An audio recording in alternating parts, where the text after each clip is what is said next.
اعوذ باللہ من الشیطان الرجیم بسم اللہ الرحمن الرحیم۔ سورہ نساء کی چند آیتیں پڑھ رہا ہوں۔ آیت نمبر 44، آیت نمبر 45، آیت نمبر 46۔ الم تر الی الذین اوتوا نصیبا من الکتاب یشترون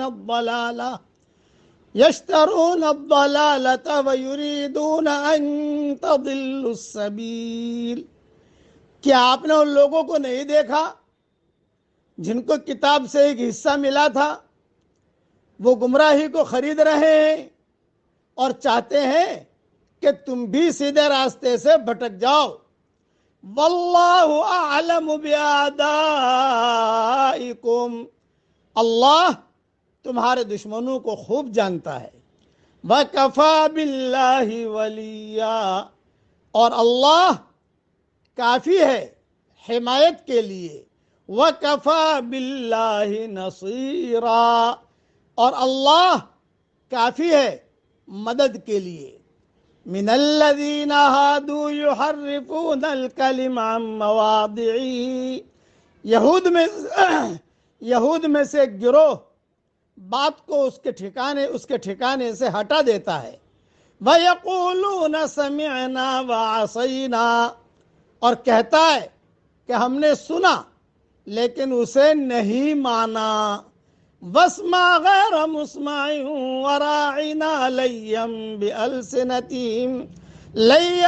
بِأَلْسِنَتِهِمْ وَطَعْنًا فِي الدِّينِ، اور کہتے ہیں کہ سنو اور تمہیں سنوایا نہ جائے، اور اپنی زبان کو موڑ کر کہتے ہیں رائنا، اور دین میں عیب لگانے کے لیے۔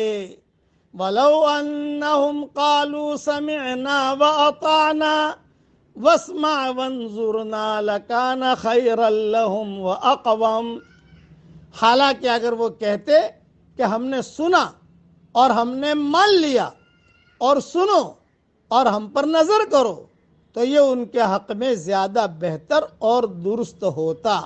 وَلَكِنْ لَعَنَهُمُ اللَّهُ بِكُفْرِهِمْ فَلَا يُؤْمِنُونَ إِلَّا قَلِيلًا، مگر اللہ نے ان کے انکار کی وجہ سے ان پر لعنت کر دی، پس وہ ایمان نہ لائیں گے مگر بہت کم لوگ۔ اللہ کی کتاب کسی گروہ کو دی جاتی ہے کہ وہ اس سے اپنی سوچ اور اپنے عمل کو درست کرے، مگر جب آسمانی کتابوں کے حامل، جب آسمانی کتب کے حامل کوئی قوم زوال کا شکار ہوتی ہے جیسا کہ یہود ہوئے، تو اللہ کی کتاب سے وہ ہدایت کے بجائے گمراہی کی غذا لینے لگتی ہے۔ اللہ کے احکام اس کے لیے خشک جزیاتی بحثوں کا موضوع بن جاتے ہیں۔ اب اس کے یہاں اعتقادیات کے نام پر فلسفیانہ قسم کی مشغافیت جنم لیتی ہیں۔ وہ اس کے لیے ایسی سرگرمیوں کی تعلیم دینے والی کتاب بن جاتی ہے جس کا آخرت کے مسئلے سے کوئی تعلق نہ ہو۔ ایسے لوگ اپنی روایتی نفسیات کی وجہ سے ضروری سمجھتے ہیں کہ وہ اپنی ہر بات کو اللہ کی بات ثابت کریں۔ وہ اپنے عمل کا دینی جواز فراہم کرنے کے لیے اللہ کی کتاب کو بدل دیتے ہیں۔ اللہ کے کلمات کو اس کا موقع محل سے ہٹا کر وہ اس کی خود ساختہ تشریح کرتے ہیں۔ وہ الفاظ میں الٹ پلٹ پھیر کر کے اس سے ایسا مفہوم نکالتے ہیں جس کا اصل خدائی تعلیمات سے کوئی تعلق نہیں ہوتا۔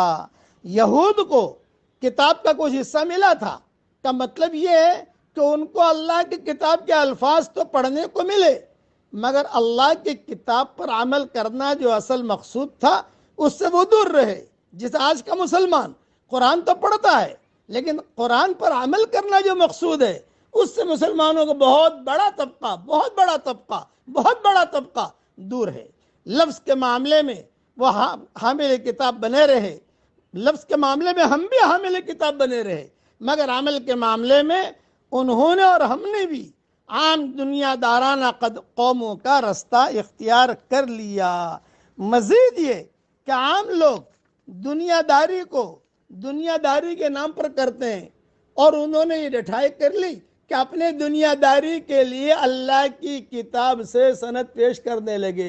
ایک آدمی دنیا داری کرے ٹھاٹ کے ساتھ کرے، لیکن اللہ کے دین میں ہرا پھیری کر کے کیوں کرے؟ اللہ کے دین کو بیچ کر کیوں کرے؟ یہ مقصد ہے۔ پھر ان کی گمراہی اپنی ذات تک نہیں رکی، وہ اپنے کو اللہ کے دین کا نمائندہ سمجھتے تھے۔ اس لیے جب غیر یہودی عربوں نے پیغمبر آخر الزماں کا ساتھ دینا شروع کیا تو یہودی اپنی دینداری کا بھرم قائم رکھنے کے لیے، بعض مرتبہ آدمی اپنی چیز کا بھرم رکھتا ہے، یہودی اپنی دینداری کا بھرم قائم رکھنے کے لیے خود پیغمبر کے خلاف ہو گئے۔ انہوں نے آپ کی زندگی اور آپ کی تعلیمات میں طرح طرح کے شوشے نکال کر لوگوں کو اس شبہ میں مبتلا کرنا شروع کیا کہ یہ اللہ کے بھیجے ہوئے نہیں ہیں، بلکہ محض ذاتی حوصلہ کے تحت دین خدا کے عالم بردار بن کر کھڑے ہو گئے ہیں۔ مگر اس معرکے میں اللہ غیر جانبدار نہیں ہے، وہ اپنے دشمنوں کے مقابلے میں اپنے وفاداروں کا ساتھ دے گا اور انہیں کامیاب کر کے رہے گا۔ یعنی ایسی باتیں وہ کرتے رہے، حضور صلی اللہ علیہ وسلم کے خلاف بھڑکاتے رہے۔ لعنت دراصل بے حسی کی آخری صورت ہے۔ جو لعنت لعنت لعنت آتے ہیں قرآن میں، اس کا مطلب سمجھیے، لعنت دراصل بے حسی کی آخری صورت ہے۔ آدمی کی بے حسی جب اس نوبت کو پہنچ جائے کہ اس کو حق اور ناحق کی کوئی تمیز نہ رہے تو اسی کو لعنت کہتے ہیں۔ اللہ تعالیٰ قرآن کے الفاظ پڑھنے کی بھی ہم کو توفیق دے اور قرآن کی تعلیمات پر عمل کرنے کی بھی توفیق عطا فرمائے، اور اللہ تعالیٰ لعنتوں سے ہم سب کی پوری حفاظت فرمائے۔ آمین۔ وآخر دعوانا ان الحمدللہ رب العالمین۔